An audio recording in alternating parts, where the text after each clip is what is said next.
eventually this random guy just showed up at our orphanage and he said, I'm here to take all the orphans for a summer to the States.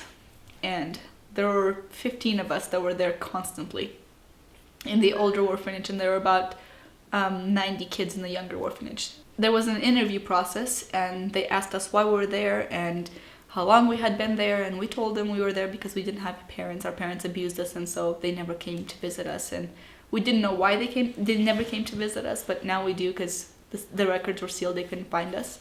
But this random guy just said, okay, well, you guys qualify. You'll come to the States for one summer and spend it with the family and just have a good summer vacation. And we just said, okay. We flew to the States and came to Arizona. We got loaded into this big bus. We drove to my parents' house, my now parents' house. I thought it was a hotel. And the bus tour person just kept telling us, this is a house. Someone's going to live here. One of you or a family of you is going to be the lucky people that get to live in this house with the people that are hosting.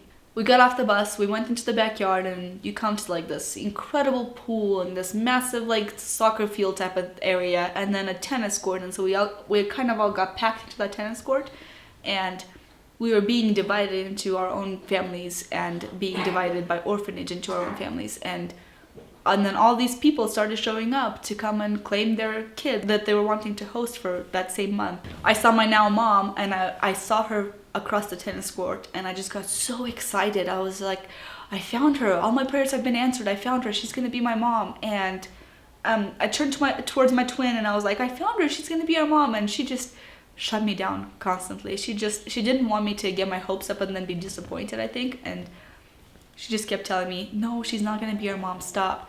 And she wasn't her mom. Someone else came to host us, and the family that decided to host us, they took us home, and it just didn't work out. They had vacations planned, and they wanted to take us with them, and they couldn't take us with them because of legal reasons. And all of a sudden, we were these orphans in a foreign country with no one to host us and to keep us at their house. And so the orphanage directors that were there with us, they just kind of said, okay, does anyone want to take these 5 kids in? And my dad said, Rosette, it'll work out. These 5 kids are going to be just fine. It'll work out. And my mom just had a heart attack, basically. She just couldn't handle it. She was like, 5 kids. And then plus the one that we already are hosting, 6 kids that speak 0 English, and we're trying to raise them in our home for a month. We got there, and my younger siblings were constantly crying because at bedtime it was just impossible. They were afraid to be sleeping because they thought that we were going to be killed and taken our organs and sold on the black market, which is what we were led to believe by our orphanage educators. So we were in their home and trying to sleep, and I refused to have any of us sleep in a different bedroom. So my parents just put us all in one bedroom because they knew that they could get some sleep as well if we were all in the same bedroom instead of having to get up and be in whatever rooms and dealing with my younger siblings crying constantly. And after the rest of that month we spent with the family, with the Taylors, I don't know. My dad just came up to me, and he knew that I couldn't speak English, and I knew that I couldn't speak English, but he said to me in English, he said, would you like to come back? Would you like to be adopted? And for some reason, I understood that, and I said, yes, I want to come back. And we got back on the bus, and we packed all of our stuff and got back on the bus to go back to the airport so we can fly back to Moldova. And once again, I turned to my twin, and I'm like, Katie, we're going to come back. And she is just so mad at me at this point. She's like, stop, we're not going to come back. These people don't want us in their lives. And I was just trying to not let that get to me because I was like, yeah, people don't really want us because our biological parents didn't even want us. And so I just didn't let that get that to me. I just kept telling her, I said, we're going to come back. They're going to adopt us. And she just kept saying, no, not happening. We went back to the orphanage, and a year later, we got a visit from my parents, and we were just so shocked. But I knew that we were going to get adopted.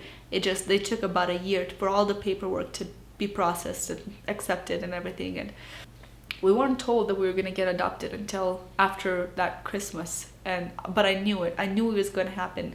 And my twin just kept telling me, it's not happening. Nothing is happening. They forgot about us. They're living their lives in the United States. They're fine. they forgot about us. And I just knew we were gonna go back.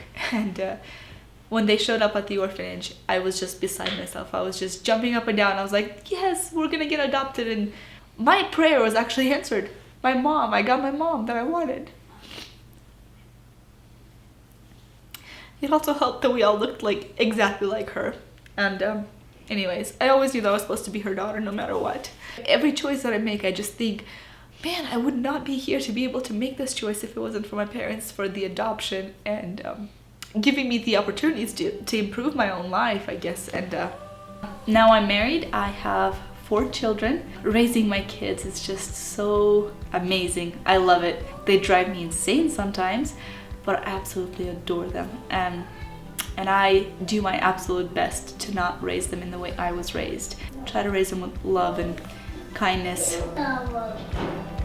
I'm Zina and I'm inspired by the positive. Oh my goodness.